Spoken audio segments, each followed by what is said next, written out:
जय श्री हरि। बंधुओं, आज का विषय है कि क्या हम किसी के स्थान पर प्रायश्चित कर सकते हैं? क्या कोई व्यक्ति किसी अन्य व्यक्ति का प्रायश्चित स्वयं कर सकता है?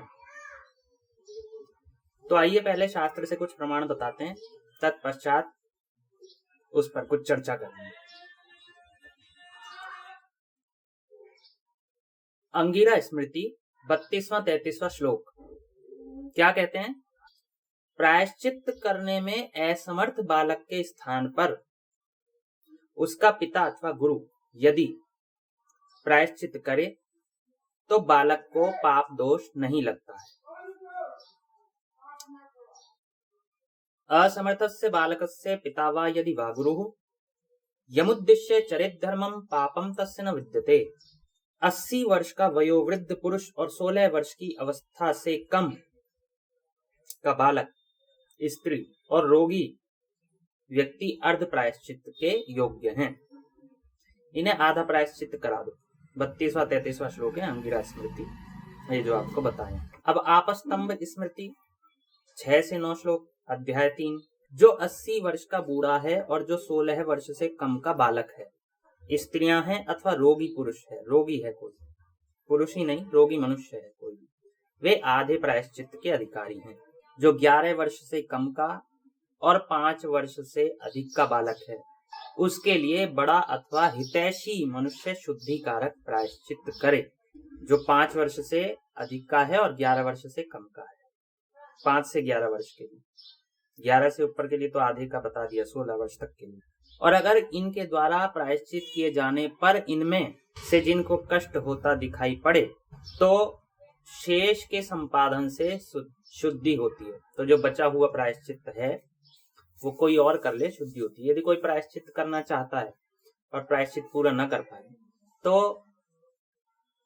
असमर्थता के कारण, तो उसके बदले कोई और प्रायश्चित कर सकता है। यहाँ हितैषी का भी उल्लेख है। 2 प्रमाण। तीसरा बताते हैं गरुड़ पुराण। ये प्रमाण आपको पहले भी बताया था, धर्मकांड प्रेत कल गरुड़ पुराण अध्याय 4। जब हमारे कोई भी परिजन मर जाते हैं उसके लिए जो दाह संस्कार करता है उसे प्रायश्चित अवश्य करना चाहिए। किसके लिए? जो मरा है उसके लिए।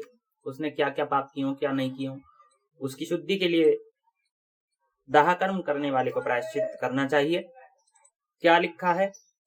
उसकी शुद्धि के लिए पुत्रादि संस्कर्ता प्रायश्चित करें, जिसमें 3, 6, 12 अथवा 15 कृच्छ करने का विधान है। प्रायश्चित में असमर्थ होने पर गाय, स्वर्ण आदि का दान तथा तत्प्रतिनिधि भूत द्रव्य का दान करना चाहिए। उसके स्थान पर किसी द्रव्य का दान करना चाहिए। विद्वान को इस प्रकार अपनी शुद्धि करनी चाहिए। जो विद्वान है वो इस प्रकार शुद्धि कर ले, मूर्ख है वो तो कैसे ही करेगा।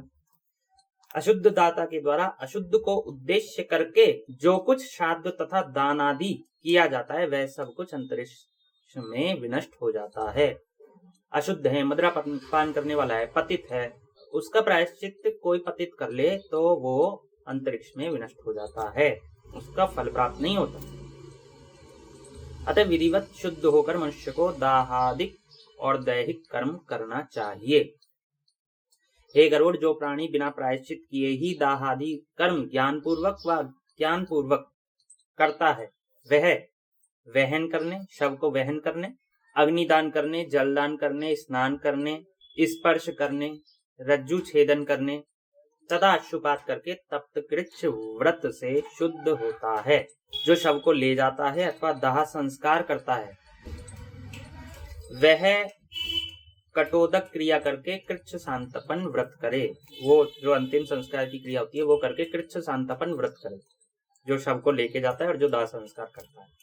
लेके जाने वाले भी करें, यदि प्रायश्चित नहीं किया गया उस व्यक्ति के लिए और वो अधर्मी रहा है, वो पातकी रहा है, महापात की रहा है, उसने महापातक या पातक का प्रायश्चित नहीं किया है, जो आजकल सभी लोग करते हैं महापातक। उसमें एक सर्वाधिक प्रचलित मदिरा पान है।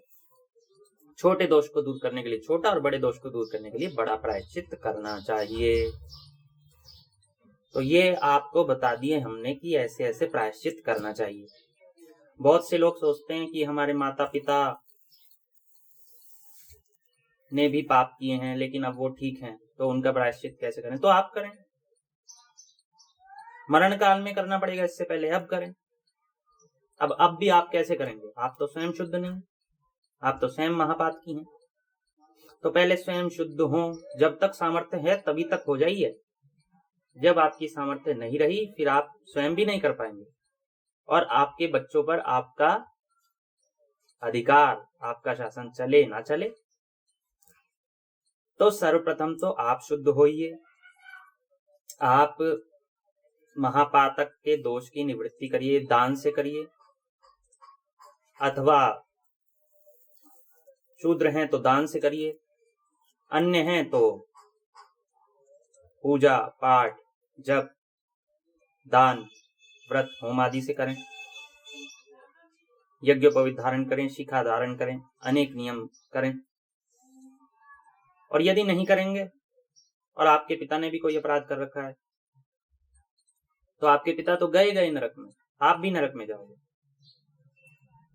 और यदि आप महापातकी नहीं हो तो निश्चित रूप से आपने जनेऊ आदि तो धारण नहीं करा होगा, नहीं करा है तो फिर उनके प्रायश्चित करके उन्हें धारण करें, क्योंकि धारण करने के उपरांत ही आप उन पापों से, आप उस कर्म को करने के अधिकारी होगे और अनेकों पापों से छूटोगे। यदि आपने सब धारण कर रखा है, प्रायश्चित आपके पूरे हो गए हैं, आपने अनेकों शास्त्रों का अध्ययन कर लिया जिससे आपके पाप नष्ट हो गए हैं, तो आप अपने पिता के लिए स्वयं संकल्प करके गायत्री मंत्र आदि का जाप करें, अन्य जाप करें, अन्य जैसे महाभारत आदि का पाठ, किसी शास्त्र का पाठ संकल्प करके उनके पाप की निवृत्ति के लिए करें। बंधुओं, आप प्रायश्चित करेंगे तो आप तो कर ही लेंगे यदि आप शुद्ध हैं। यदि आपके माता पिता शुद्ध हैं तो वो भी कर लेंगे, लेकिन यदि कदाचित वो न कर पाए, यदि वो असमर्थ हों अथवा उनकी इसमें रुचि ना हो, तो आप अवश्य उनके लिए प्रायश्चित करें। इससे पहले कि आपको उनके अंतिम संस्कार पर प्रायश्चित करना पड़े या अंतिम संस्कार व्यर्थ चला जाए, उससे पहले आप प्रायश्चित करें। किसी भी व्यक्ति के लिए कोई भी हितैषी व्यक्ति भी प्रायश्चित कर सकता है। तो बंधु यदि आप मुक्त होना चाहते हैं, अपने पिता को मुक्त करना चाहते हैं, अपने माता को मुक्त करना चाहते हैं, अपने परिजनों को मुक्त करना चाहते हैं, तो ऐसा अवश्य करें। धन्यवाद। जय श्री हरि।